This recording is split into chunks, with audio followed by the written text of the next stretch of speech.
Ici, au Centre de recherche de biochimie macromoléculaire de Montpellier, un nouveau traitement contre le cancer est mis au point depuis 2 ans. Son objectif, neutraliser le développement des cellules cancéreuses. Concrètement, c'est l'espoir d'un médicament. C'est un composé qui, à l'heure actuelle, est très encourageant en termes de perspectives pour développer un médicament.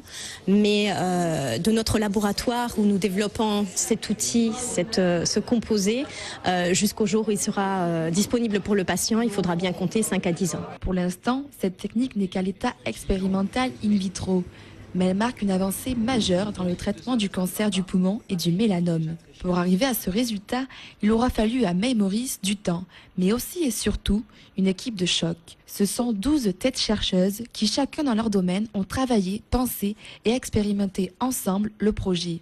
Là, Dimitri est en train de transfecter de l'ADN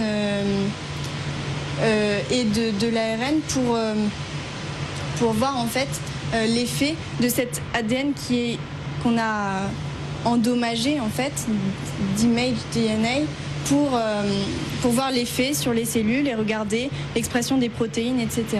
Avant de pouvoir développer le projet, il faut trouver un financement.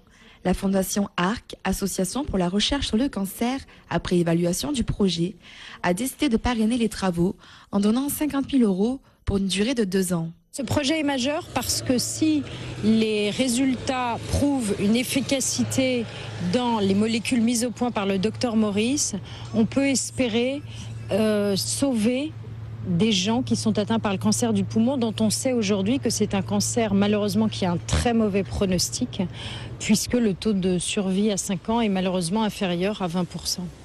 En Languedoc-Roussillon, ce sont plus de 25 projets sur la recherche en cancérologie qui ont été financés par la Fondation ARC, soit 2,5 millions d'euros pour l'année 2011. Des projets, comme celui du docteur May Morris, favoriseraient à terme les recherches de lutte contre le cancer.